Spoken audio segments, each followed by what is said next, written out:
नमस्कार।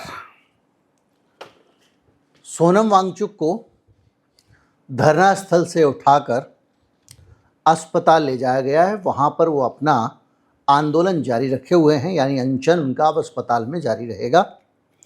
उनकी पत्नी ने एक अपील जारी की है और लोगों से कहा है कि सोनम वांगचुक अच्छी खासी हालत में थे और उनके सारे वाइटल्स ठीक थे।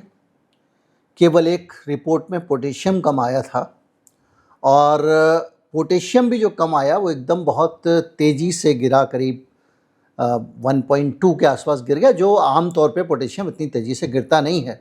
उन्होंने सरकारी जो रिपोर्ट थी उस पर संदेह जताया। उन्होंने कहा कि भाई ऐसा है कि हमारा पेशेंट है और हमको जहाँ इलाज कराना है कराने दीजिए, क्योंकि इलाज अगर या तो आपने गिरफ़्तार कर लिया हो तो आप जहाँ चाहें इलाज कराएं, अगर वो गिरफ़्तार नहीं है तो भाई हमको इलाज कराने दीजिए, हम जहाँ ले जाएँ वहाँ इलाज कराएँ, या फिर हमको आप ब्लड टेस्ट कराने दीजिए, हम बाहर से करा लें, या फिर बाहर वाला अंदर से सैंपल ले ले, या आप हमको सैंपल दे दो हम बाहर से करा लें। इसके लिए भी प्रशासन तैयार नहीं है। मतलब सीधी सी बात यह है कि सोनम वांगचुक जो है उनको अब पूरी तरह से उनके आंदोलन को सरकार ने, केंद्र सरकार ने ख़त्म कर दिया है, ख़त्म अपनी तरफ से कर दिया है। ये आंदोलन जारी रखेंगे, लेकिन इस बात को लेकर सवाल बहुत सारे हो सकते हैं कि ये आंदोलन सचमुच जारी रह पाएगा, कितना जारी रह पाएगा, कब तक जारी रह पाएगा। क्योंकि इस आंदोलन में कुछ एक चीज़ें थीं जो बताती हैं कि आंदोलन के जारी रखने के लिए कुछ मसाले ज़रूरी होते हैं, वो इसमें नहीं है। हम समझेंगे कि भारतीय जनता पार्टी ने इस पूरे प्रकरण में कैसे विन विन सिचुएशन में रही, कैसे फ़ायदे में रही, और भी चीज़ों की चर्चा करेंगे। कुछ ऐसा मेरा विश्लेषण जो होता है वो मैं अपना ओरिजिनल रखता हूँ, तो इसलिए वो मेरा अपना थॉट प्रोसेस है, वो अलग ही होगा। उम्मीद करता हूँ कि आप उसको सुनना चाहेंगे और मैं अभी लौट के आपके पास आता हूँ। मेरा नाम गिरिजेश वशिष्ठ, आप देख रहे हैं नॉकिंग न्यूज़ का यूट्यूब चैनल।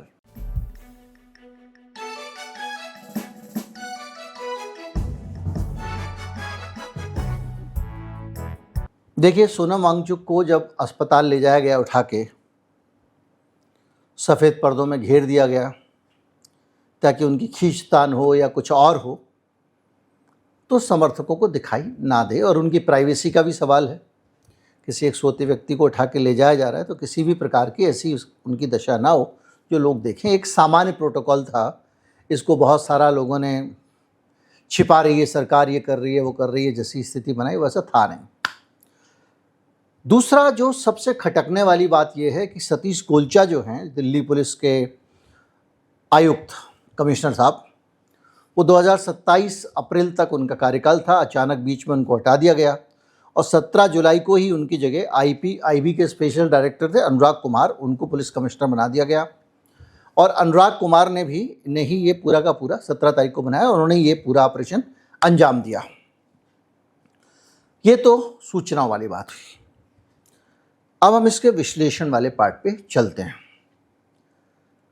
जिस दिन सोनम वांगचुक को उठाया गया उस दिन है 18 तारीख, 18 जुलाई। 20 जुलाई से संसद का सत्र शुरू होना है।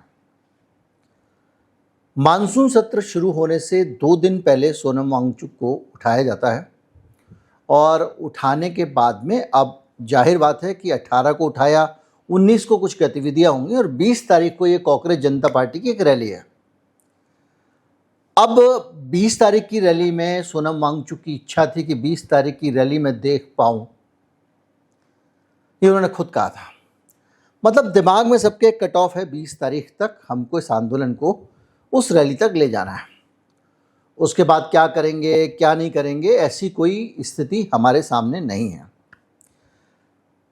आंदोलन, मैंने पहले भी अपने एक वीडियो में कहा था, उसको लेकर बहुत सारी असहमतियाँ थीं कि आंदोलन जब भी होते हैं, जन आंदोलन जब होते हैं, जिनको आप कह सकते हो कि सामाजिक आंदोलन होते हैं या उस तरह के आंदोलन होते हैं, उन आंदोलनों का एक खास पैटर्न होता है।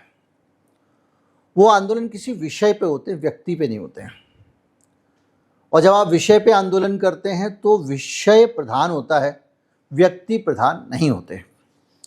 इस आंदोलन में पूरा का पूरा जोर शिक्षा मंत्री धर्मेंद्र प्रधान का इस्तीफा हो गया था। और धर्मेंद्र प्रधान के मुकाबले सोनम वांगचुक। यानी आप जन मनोविज्ञान के हिसाब से देखें तो दो प्रतीक बन गए थे। सरकार की शान का प्रतीक बन गया धर्मेंद्र प्रधान और आंदोलनकारियों की तरफ से सोनम वांगचुक। बहुत भावुक हो रहे थे लोग अलग अलग स्तर पे। मुझसे भी बहुत सारे लोगों ने अप्रोच किया, एक आदमी देश के लिए जान दे रहा है, वो व्यक्ति अपनी जान पे खेल रहा है, वगैरह वगैरह। और निश्चित तौर पे व्यक्ति जान दे रहा है, व्यक्ति अनशन कर रहा है, व्यक्ति ये कर रहा है। तो एक सोनम वांगचुक के आसपास एक पूरा का पूरी शक्ति केंद्रित हो गई थी। जो कॉकरोच जनता पार्टी थी और उसके ज़रिए जो एक छात्र आंदोलन या जेनजी का आंदोलन खड़ा करने की कोशिश थी, वो आंदोलन धीरे धीरे धीरे करके सोनम वांगचुक का आंदोलन बन गया। सरकार ने क्या किया, उस आंदोलन को सोनम वांगचुक का आंदोलन बनाया और सोनम वांगचुक को तस्वीर से हटा दिया। तो अब आंदोलन के पास देखने के लिए ज़्यादा कुछ दिखता नहीं है। और अब आंदोलन क्या करेगा, धर्मेंद्र प्रधान का इस्तीफा दो। सरकार को इससे अच्छा कुछ नहीं हो सकता किसी आंदोलन के मामले में कि धर्मेंद्र प्रधान का इस्तीफे पे आप बात करो, धर्मेंद्र प्रधान के बारे में बात करो, धर्मेंद्र प्रधान के गुण अवगुण के बारे में बात करो। भारतीय जनता पार्टी वाले कह रहे कि आंदोलन चीनी समर्थित आंदोलन था, कांग्रेस वाले कह रहे ये भारतीय जनता पार्टी समर्थित आंदोलन था। लेकिन कोई भी वहाँ बात नहीं कर रहा जो कि विषय है, छात्रों को एडमिशन क्यों नहीं मिल रहा है, छात्रों को नौकरियां क्यों नहीं मिल रही हैं। और इस आंदोलन में सबसे बुरी बात यह हुई है कि 15 दिन के अंदर जो मेन टॉपिक था, वो टॉपिक बदल के परीक्षा में नकल करने वाले को पकड़वाना बन गया और नकल हुई इसके लिए शिक्षा मंत्री का इस्तीफा लेना बन गया। कल के दिन धर्मेंद्र प्रधान कहें ठीक है भाई मैंने इस्तीफा दे दिया, क्या एक भी अतिरिक्त बच्चे को नौकरी मिल जाएगी, एक भी अतिरिक्त सीट आ जाएगी? क्या एक भी सीट? और उससे भी बड़ी बात, जिस नकल के खिलाफ आंदोलन की बात कर, नकल के खिलाफ तो वहाँ पे बैठ के कल्याण सिंह ने तो बहुत खतरनाक टाइप का कानून बना दिया था उत्तर प्रदेश में। तो क्या नकल रुक जाएगी? क्या पेपर लीक रुक जाएगा? चोरी रुक जाएगी? सोनम वांगचुक को अगर केजरीवाल ने कहा है शिक्षा मंत्री बना दो तो बना दीजिए, आप रोक के दिखा दें। क्योंकि देखिए, समस्या का हल सरकार कैसे करती है इसको समझिए। मैं सरल तरीके से समझने की कोशिश करता हूं तो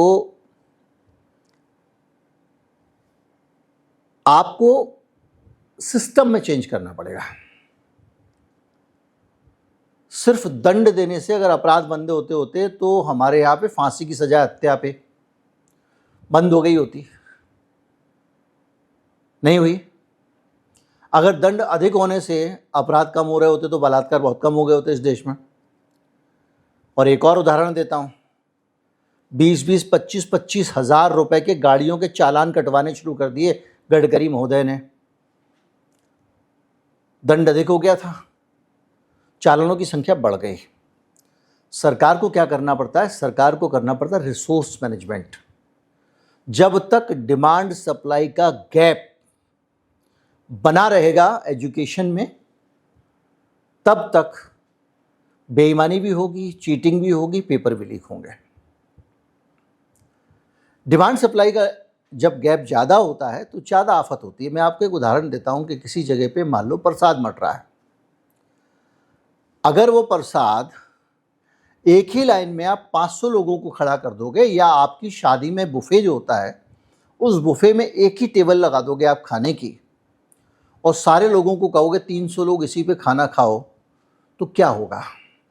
खाने की लूट मचेगी, छीना झपटी होगी, किसी को खाना मिल पाएगा, किसी को नहीं मिल पाएगा। अंतर क्या आया कि उसी शादी में अगर 10 टेबल पे वही बुफे लगा दिया जाए तो लोग उतने ही रहेंगे, उतना ही भोजन खाएंगे, वो 10 बुफे पे 10 टेबल पे जाके खा लेंगे।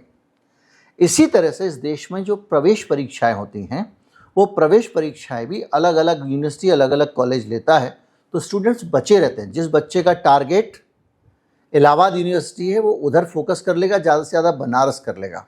वो दिल्ली यूनिवर्सिटी, जेएनयू और जामिया के लिए नहीं परेशान होगा।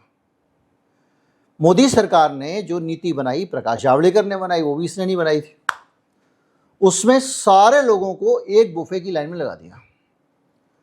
और जब ऐसा होगा तो जो आदमी खाना सर्व करने वाला है, वेटर है, उन सब के लिए आपदा में अवसर हो जाएगा। उनको लगेगा भीड़ हो रही है, अरे कहाँ परेशान हो रहे हो। जनरल बोगी के डब्बे में क्या होता है, ट्रेन के जनरल बोगी के डब्बे में जो वहाँ खड़े रहते हैं आरपीएफ के और जीआरपी के जवान, वही 20-20, 30-30 रुपए लेके लोगों को अंदर सीट बेच रहे होते हैं, घुसा देते हैं अंदर। क्यों? क्योंकि वहाँ पर क्राइसिस है, डिमांड सप्लाई का गैप है। एक सिस्टम को, एक सरकार को डिमांड सप्लाई का गैप ठीक करना पड़ेगा, समस्या दूर हो जाएगी। अब ये समस्या जो खड़ी हुई है, ये एक पर्चा लीक हो गया, उस लीक के अंदर हम मंत्री का इस्तीफा मांग लेंगे तो समस्या हल नहीं होगी। तो जो मैंने कहा कि जो जन आंदोलन होते हैं वो आंदोलन हमेशा विषय पे होने चाहिए। जो कश्मीर में आंदोलन हुआ था, जहां पे लद्दाख में, वांगचुक का विषय पे आंदोलन था, व्यक्ति पे नहीं था, तो वो विषय जिंदा रहा। अन्ना आंदोलन भी विषय पे आंदोलन था, भ्रष्टाचार और लोकपाल के लिए आंदोलन था। भले ही उसमें से कितनी पार्टियां बन गई हो, कुछ बन गई हो, विषय जीवित रहा। लेकिन वहां भी दिक्कत हुई कि आंदोलन हो गया व्यक्ति केंद्रित, आंदोलनकारी महत्वपूर्ण हो गया, आंदोलन का विषय छोटा हो गया। सोनम वांगचुक के मामले में ये बात कम समय में हो गई। तो जब ये पूरी सिचुएशन होती है, मैं आपको बहुत सिंपल पॉलिटिकल सिनेरियो की बात कर रहा हूँ, जब ये सिचुएशन यहाँ पर हो जाती है तो सरकार के लिए इसको हैंडल करना बहुत आसान होता है। और सरकार ने इस पूरे आंदोलन को अपनी मर्जी के हिसाब से हैंडल किया है। देखिए, 20 तारीख को संसद का सत्र होना है। 20 तारीख को संसद का सत्र होने का मतलब ये है कि इस सरकार के बहुत सारे एजेंडे इस संसद में तय हैं। मैंने अपना वीडियो बनाया था, आप देख लीजिएगा, कल के वीडियो में ही है कि कौन कौन से विषय सरकार ने ऐसे हैं जो आने वाले हैं, आ सकते हैं और वो बहुत खतरनाक हैं। अगर उन विषयों पे 10 दिन पहले से चर्चा हो, 10 दिन पहले से लोगों को पता रहे कि परिसीमन होने वाला है, 10 दिन पहले से पता लगे कि भैया एनजीओ वाला कानून आ रहा है, उसमें बहुत सारे चर्चों की, उसकी संपत्ति जब्त हो सकती है, तो एक अलग लेवल का माहौल इस देश में बनता है।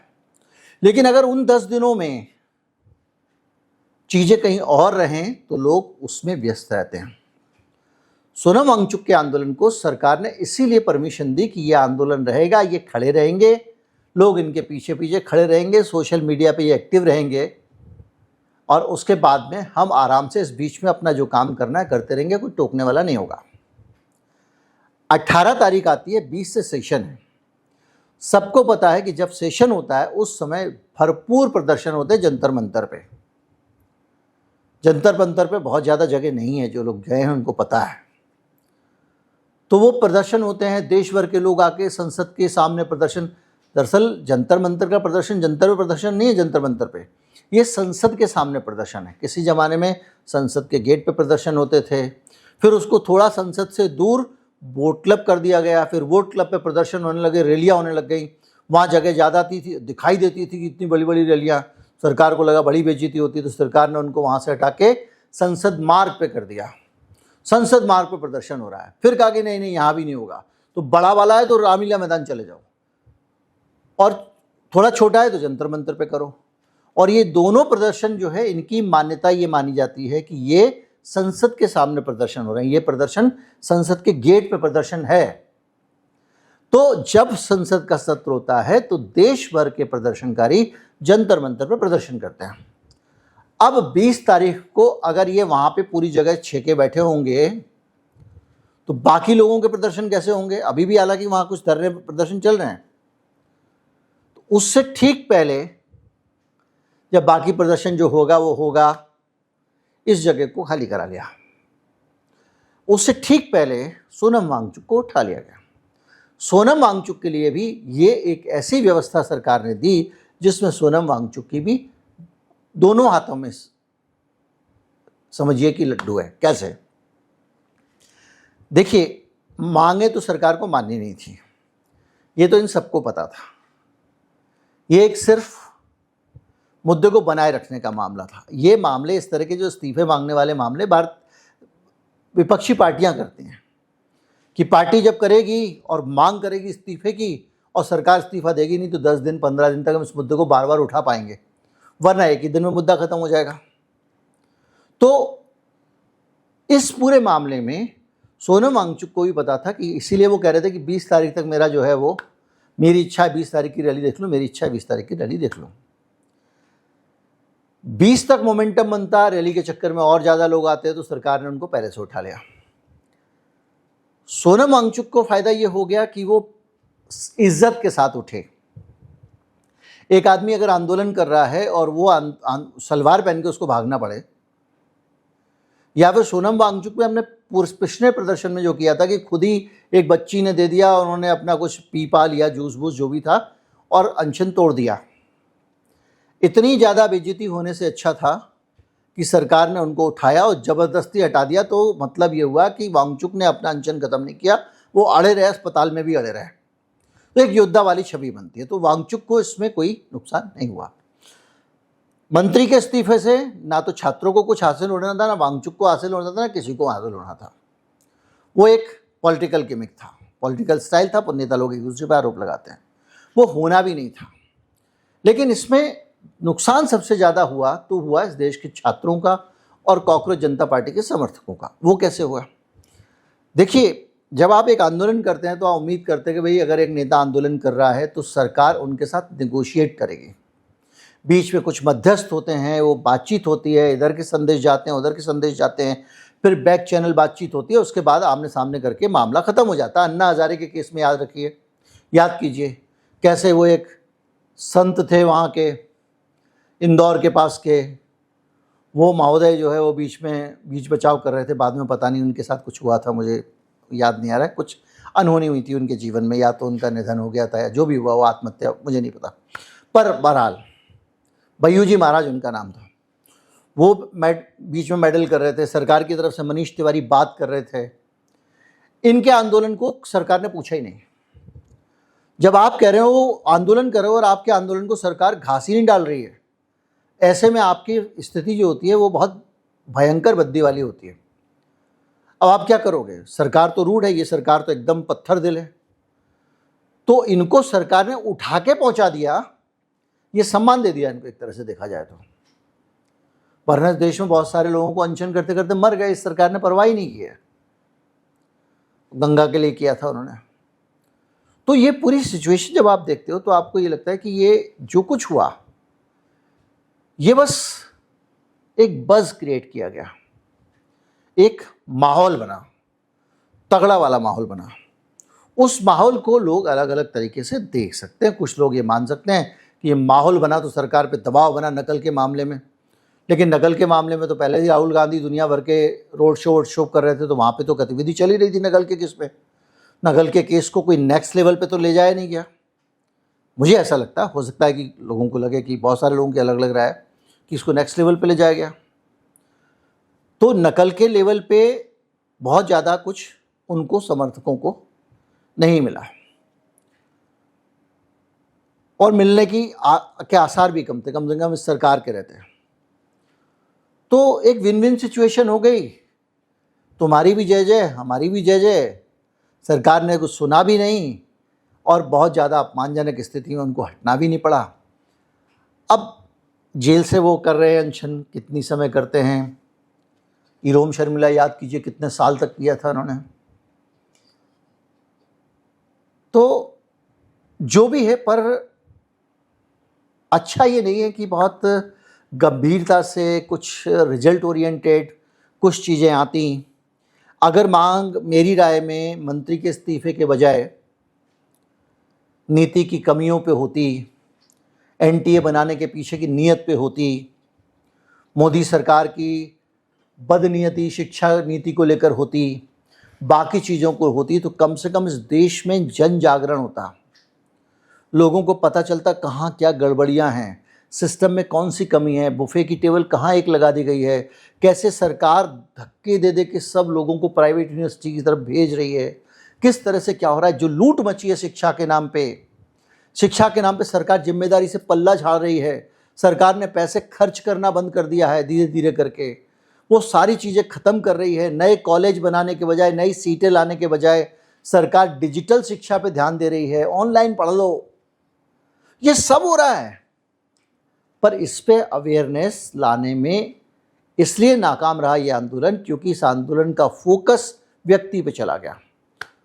एक इधर से व्यक्ति, एक उधर से व्यक्ति, दो व्यक्तियों की लड़ाई,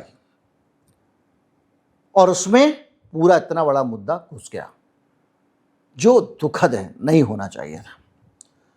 अब मुझे लगता है कि आने वाले समय में इस आंदोलन से बहुत उम्मीद इसलिए नहीं करनी चाहिए क्योंकि इतना बड़ा धरना होने के बावजूद एक जो अपार जन समुदाय जिसको कहते हैं, बड़ा सैलाब जनता का उमड़ना हो, वो दिखाई नहीं दिया। संख्या बढ़ी, सोशल मीडिया पे लोग सक्रिय हुए, 10-5 सेलिब्रिटीज़ ने भी उनके पक्ष में बयान दिए, पर उस लेवल तक नहीं जा पाया जब इतने बड़े अनशन के बाद जहां पहुंच जाना चाहिए था। जैसे कि पिछली बार जब सोनम वांगचुक ने अपना अनशन किया था, पूरे देश में एक माहौल बन गया था। फिर उन्होंने जब यात्रा निकाली तो भी उनको समर्थन मिला। इस बार दुर्भाग्य से देश के सबसे महत्वपूर्ण विषय शिक्षा पे आंदोलन होता है, और जिस आंदोलन से एक जन जागरण हो जाना चाहिए था, वो आंदोलन उस तरह का इम्पैक्ट नहीं छोड़ पाए। ये मेरा विश्लेषण है। हो सकता है आपकी राय अलग हो। अगर आपकी राय अलग है तो आप ज़रूर लिख के बताएं। कुल मिला के ये पूरा का पूरा एपिसोड सरकार के लिए किया गया था, सरकार के फ़ायदे के लिए किया गया था, ये मैं नहीं कहूँगा, पर सरकार ने इसको बहुत अच्छी तरीके से अपने फ़ायदे में इस्तेमाल कर लिया। कंट्रोवर्शियल जो कुछ भी काम वो संसद में करने वाली रही होगी, उससे ध्यान बंटवा लिया।